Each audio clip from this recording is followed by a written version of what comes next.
These are the Laowa Nanomorph Zooms, just released on Indiegogo today, and Laowa was nice enough to send me these to try out before the launch. They're not a well-kept secret. I think people have known these are coming out for about a month or so, and I've only had them for 3 days, but we've gone out and shot with them quite a few times to test them out. So this is going to be a quick look of these new Nanomorph Zooms, and I really just want to cover a few different aspects that I think people would care about.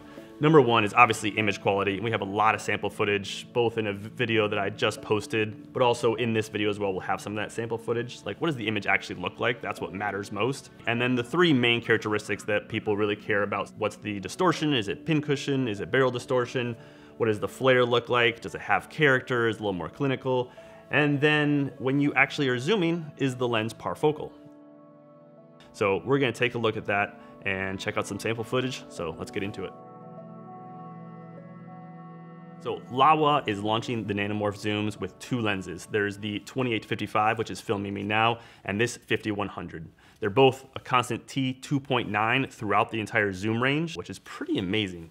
I mean, most anamorphics are absolutely gargantuan, so the fact that the Anamorphic Zoom is still under 1.5 kilograms is pretty incredible. Build quality seems great, made of metal. I don't think you'd have any trouble with these out in the field, so that's great to see right off the bat.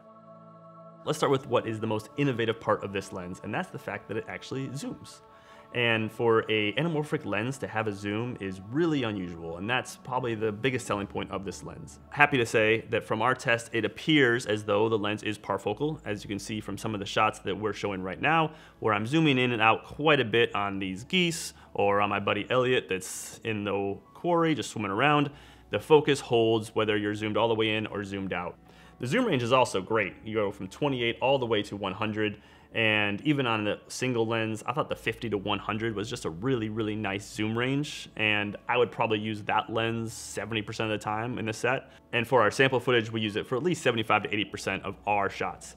Now, in terms of sharpness, again, without shooting charts and just doing real-world usage, I think these lenses are exceptionally sharp, and that's no problem for Laowa. That's sort of been their game in the anamorphic world. They don't have as much character as something like an Atlas Mercury would, for example, but that might be good for a lot of the stuff that you do. When I'm shooting commercial work or branded content, they don't want crazy flares all the time. They don't want crazy distortion. And so the fact that the Nanomorphs and these Laowa Nanomorph Zooms don't have that crazy character might actually be a good thing for a lot of people. Now, as for distortion, in the anamorphic community, everyone loves barrel distortion because it brings the focus to the center of the frame where usually your subject resides. So usually barrel distortion is more desirable, but these do exhibit a little bit of pincushion distortion, as I believe the original Nanomorphs did as well. But it is slight. As you can see on this shot right here of my buddy Elliot walking out onto the pier, the edges of the frame right here just have a little bit of pincushion distortion. But it's not the end of the world to have just a touch of pincushion distortion. You can clean that up pretty quick and make the lines either straight, if that's what you want, or even give them a little bit of barrel distortion. So the last thing I want to talk about these lenses is the flare characteristics. And for anyone who shoots anamorphics, one of the main reasons you do so is because of the flares. It has that character, it gives that vintage feel, and that is one of the main reasons we shoot with anamorphic lenses. And like all anamorphic lenses, these have flares, and they have pretty specific flares. So when a light source hits the front element of this lens, it will flare, and you will see those horizontal flares once you de-squeeze the image. Unlike the Atlas Mercury and Atlas Orion lenses, which have very specific types of flare with lots of character, these are a lot more clinical. So as you can see here, when a light source hits these lenses, the flare is really clinical and very pronounced. They're also really predictable, meaning you're not going to get a lot of unwanted flares, because for these lenses to flare, you really do have to have a light shining directly at the lens. They will create a pretty distinct flare each and every time. So if you want a anamorphic lens with a lot of character that has that vintage feel, then you might want something like the Atlas Mercuries, or for a much more affordable price, the Blazar Remus lenses, which have quite a bit more barrel distortion.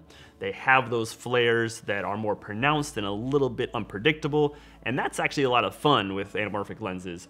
But these are more predictable and just more modern in a lot of ways, which is pretty great for lenses that you could use on commercial jobs. And so it all depends on your taste. Some people will like the flares and the sharpness of something like the Laowa Nanomorphs, and others will like the lenses with more character. I think the main point with these lenses is it's an anamorphic zoom and an anamorphic zoom set for under $5,000. Until now, anamorphic zooms, your only option was the incredibly expensive options. And so this lens is literally one of a kind. There is nothing else around it in its market segment. And so something that's affordable, but also with a 2-lens kit, I can take anywhere and use a wide range of focal lengths is really appealing. So for me personally, I am strongly considering picking up a set of these just because they're so lightweight, they're so compact, they're incredibly affordable for what they are, and it doesn't mean you have to buy a set of 4, 5, or 6 different anamorphics for all the different focal lengths from 28 to 100. You have them all in just 2 lenses, and that is really appealing. So I'm very impressed that Laowa has made an anamorphic zoom at this price range, at this compact of a package. If you want to see more sample footage, you can check out the video that we created in the description below. So I'd love to hear what you think about the Laowa Nanomorph Zoom, so leave a comment below, and we'll see you in the next one.